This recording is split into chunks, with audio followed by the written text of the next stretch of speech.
In Pokemon Puzzle League, you can unlock Mewtwo by holding Z and entering the code B, up, L, B, A, start, A, up, and R. This code spells out Bulbasaur. Hitmonchan and Hitmonlee are thought to be named after Jackie Chan and Bruce Lee in their American version of the game. But in the Japanese version, the names are, excuse my pronunciation, Ebawaller and Sawamura, which actually refers to the Japanese kickboxer Todashi Sawamura and the Japanese boxing champion Hiroyuki Ebihara. Farfetch is actually an endangered Pokemon. One of Farfetch's Pokedex entries states that, in order to prevent their extinction, more people have made an effort to breed these Pokemon. Although it's impossible for a Pokemon to have more than 2 types, if there were a Pokemon that had a combination of all 18 types, its only weakness would be Rock. Now that rocks. Genesect is a very futuristic Pokemon, and Kabutops is just the remains of an ancient fossil. However, there are rumors going around stating that Genesect is actually just a modified version of Kabutops. Although Genesect and Kabutops don't share any of the same types and have barely any of the same moves, physically they share a strong resemblance, especially when looking at their heads. If you evolve your male Azurill, there is a 1 in 4 chance that it will turn out to be a female Marill. Fans debate whether this is because of some amphibians that allow it to change gender, or it may not have fully developed its embryo, basically saying the Pokemon doesn't know what gender it is yet. Although I have found flaws in both of those theories, and I doubt Pokemon's actually going to apply real life science into Pokemon, so overall I just think this theory is fucked up, nothing more and nothing less. Spinda isn't a Pokemon used that often, but it has one defining trait that sets it apart from every other Pokemon. No 2 Spindas are the same, and to ensure that, the game developers created over 4 billion unique spot patterns for Spinda, not even including shinies. Tangela is literally just a clump of vines, but for some odd reason, up until Generation 2, it cannot learn Vine Whip. Do it for the vine! No? Oh. Okay, that's cool. Slowbro is the only Pokemon that can de-evolve. Its Pokedex entry says that if the Shelder on its tail is removed, it'll revert back to a Slowpoke. Now we have to assume that when Shelder is first put on the tail, with the power of friendship, it just evolves into a Slowbro. I find this interesting because Slowbro's Mega Evolution might not actually be Slowbro Mega Evolving. It might just be the Shelder evolving into the Cloyster and taking over the Slowbro, which makes Slowbro's entire Mega Evolution seem all the more interesting. Magneton is made up of 3 Magnemites, and should logically weigh 3 times as much. But while Magnemite weighs 13.2 pounds, Magneton weighs 132. And you might just be thinking to yourself, why you no do 13.2 times 3, eh? Now do you have any idea the type of work that goes into that? We're talking about grabbing a calculator and then looking for the buttons to press. Nah.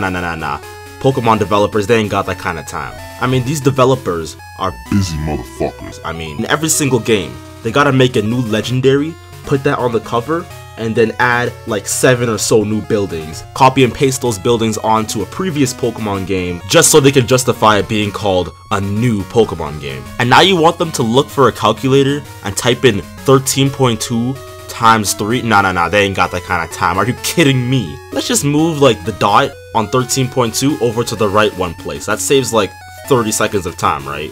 Every second counts. Wobbuffet is the only fully evolved Pokemon that can't learn any TMs. Parasect's Pokedex entry in Pokemon Fire Red states that it scatters toxic spores from its mushroom cap. In China, these spores are used as herbal medicine.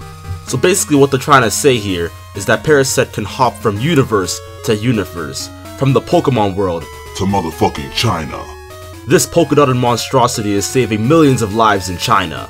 The larger the mushroom on its back grows, the stronger the mushroom spores it scatters. So China is secretly keeping a Parasect in their country. So not only is China saving millions of lives across the world, but they potentially have the only link between this world and the Pokemon world. Those are some greedy ass Chinese motherfuckers right there. They're keeping the secrets of the universe all to themselves. There's a possibility that Blue actually joined Team Rocket. Remember when you finished the Nugget Bridge, only to find out it was ran by Team Rocket, trying to get new recruits? Red, the protagonist, said no, but maybe, just maybe, Blue didn't. The first time you see Blue after you initially see him at the beginning of the game, he's running down Nugget Bridge, and at this point, he's already met Bill. Blue tells us that Bill showed him his rare Pokemon, but when you see Bill, he is a Pokemon. Bill claims he was just in an accident, but maybe Blue set up that accident and turned Bill into a Pokemon. Bill trusted Blue to help him out with his experiment, which is why he doesn't call out Blue for accidentally changing him into a Pokemon. But before the entire comment section goes into war, I'll just say that this has way too many assumptions and the entire thing might just be a coincidence, and Blue might have had absolutely nothing to do with this. The next time you see Blue on the SSN, he claims he's looking for the Cut Master, but instead found a seasick old man. Now what if Blue decided he would make the old man sick and possibly die so that Red could never learn Cut? Blue beat Lieutenant Surge before Red did, so he must have acquired Cut at some point, right? Maybe he learned Cut from the captain and snuck a small dose of poison in the captain's food to make him sick to his stomach. Now those 2 points both have a lot of assumption, but with my ending conclusion this will all make sense, trust me. The next time you see Blue, he's at the top of Sylph Tower. Now hold up, don't you need a card key to get to that point in Sylph Tower? Yes you do. And who in Sylph Tower has the card keys?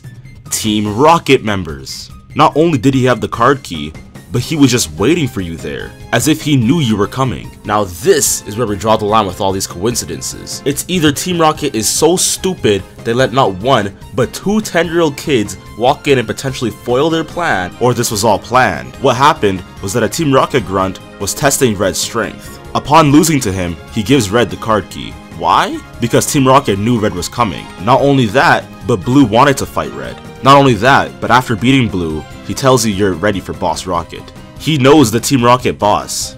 He is Giovanni's bodyguard. Now some of you may be thinking, he just followed you up to Silphco, there's nothing suspicious about this.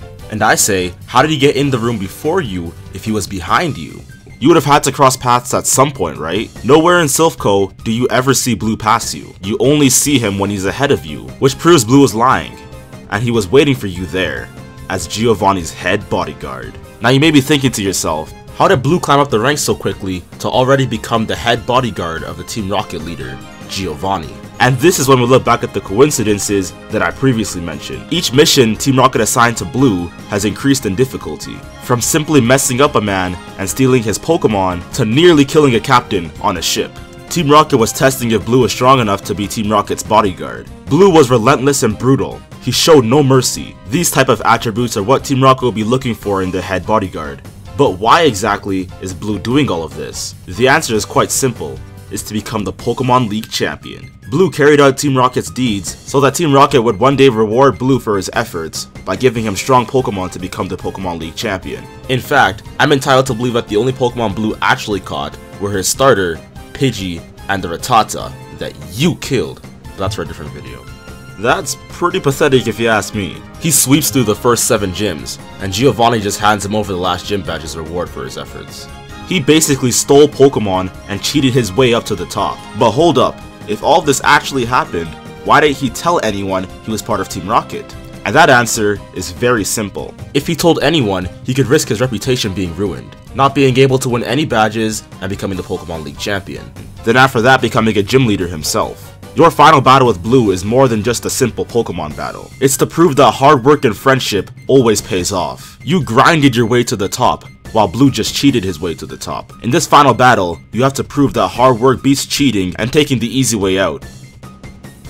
Personally, this is my favorite Pokemon theory that I've ever found on the internet.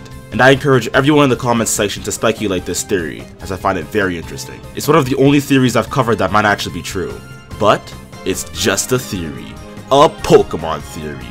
Yes, I copied that.